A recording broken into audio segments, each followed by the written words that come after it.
It's time to start talking about using pictures in InDesign.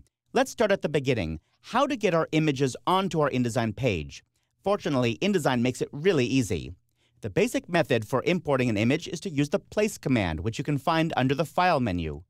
I'll choose Place, or you could press Command-D or Control-D on Windows. This shows me a list of all the images or all the files that I could place right now. I'm looking at the Links folder, which is inside the Exercise folder. I'm going to import the Rue Academy logo, which I'm going to find at the bottom of that list. Here it is. It's an AI file. That's an Adobe Illustrator file, which InDesign can import. When I click Open, InDesign imports the image and loads the Place cursor. Now, it's very important to pay attention to the Place cursor before you click. This Place cursor tells me information about what's about to happen. Right now, I see the little twirly spirally icon, which shows me that it's an Acrobat file or an Illustrator file. They look the same. The edge of the Place cursor are two dotted straight lines, and that indicates that if I click right now, it will create a new frame. If I move the Place cursor over here where I actually want it, those lines get curved, kind of into a parentheses, and that indicates that it's going to place this image into a frame. That's not what I want to do, so I don't want to click right now. Instead, I want to click and drag. And when I click and drag, it creates a frame and places the image into it. Now I can simply drag it into place. Perfect. Now let's bring in that image one more time to put it elsewhere on my page. I'll go back to File menu, choose Place, grab my image, and just before I click Open, I want to check something. I want to check to see if the Replace Selected Item checkbox is turned on.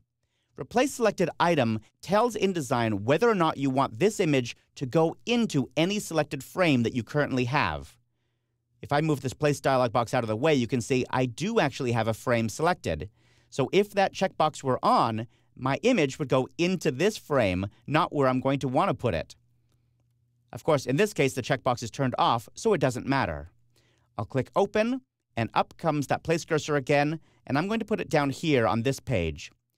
The Place cursor is indicating that it's going to create a new frame. There's no empty frame behind that right now, so I'm simply going to click, and it'll make a frame the right size and put the image into it. I'll drag that down into position. Now I'm going to place another image, but this time I'm going to use a different method. I'm going to drag it right out of a folder on my desktop. I'll switch back to the Finder. This also works with Windows, Mac or Windows, it doesn't matter. Grab the image that I want to drag in and simply drag it on top of the InDesign window.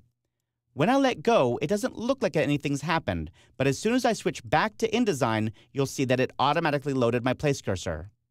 Now I can simply click and drag.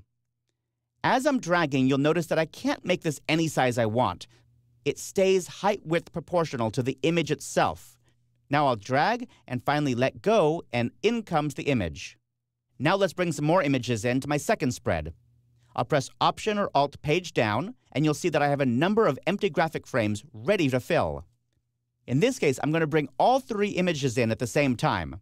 To do that, I go back to the Place dialog box by pressing Command-D or Control-D, and I'm going to select all the images that I want right now, all three of them. To select those three at one time, I'll first click on the first one that I want, and then I'll hold down the Command key or Control key on Windows and select the other one. There's two. Now let's scroll down a little bit and get the third I'm looking for. Command or Control click one more time, and I've selected three images at the same time inside the list in the Place dialog box. Now I'll click Open, and all three of them are added to my Place cursor. I can tell that there are three here because there's a little blue 3 inside parentheses next to the cursor. In fact, I can actually move through those one at a time by pressing the arrow keys, the left or right arrow keys on my keyboard. If I press right arrow, you'll see it switches to the next image. Press it again, and it goes to the third image. I can move through here until I find just the image I want right now.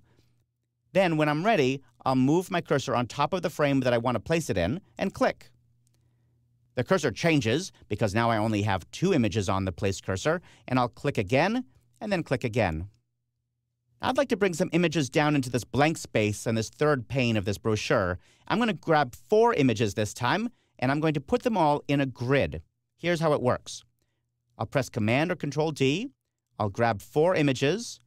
I actually have no idea what these images are. I'm just picking by random with the Control or Command key held down, and I'll click Open, and it grabs all 4 of those onto the place cursor. Now, I'm going to start dragging with this place cursor. I drag out the height I want. I'm not paying any attention to the width, just how tall this grid is going to be. While the mouse button is still down, I'm going to press the up arrow key. I press once and it breaks it into a grid of 2 frames. Press 2 more times and I get 4 frames in a stack. I only press the up arrow to add frames vertically. This is a single column. If I press the right arrow, it would break it into a grid of 2 columns. But I'm going to press the left arrow to go back to a single column because that's what I'm trying to do.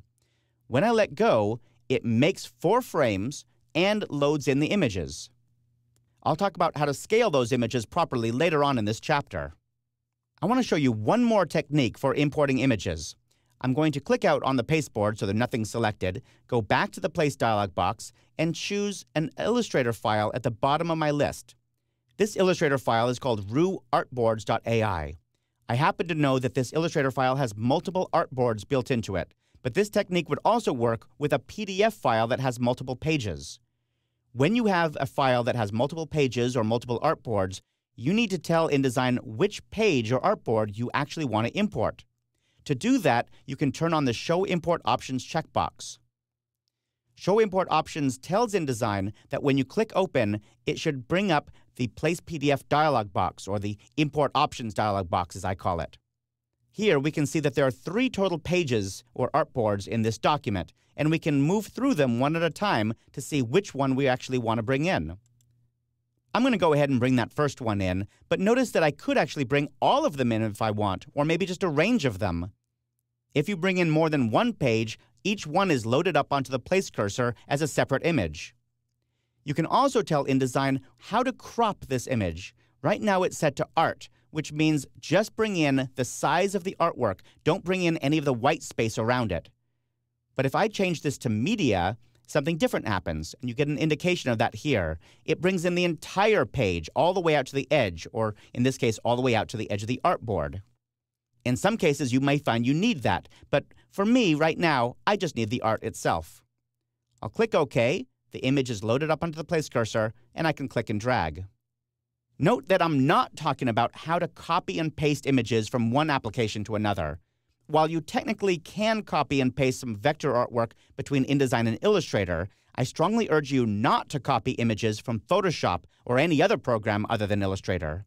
There's a number of technical reasons for this, but suffice it to say that it's rarely a good idea.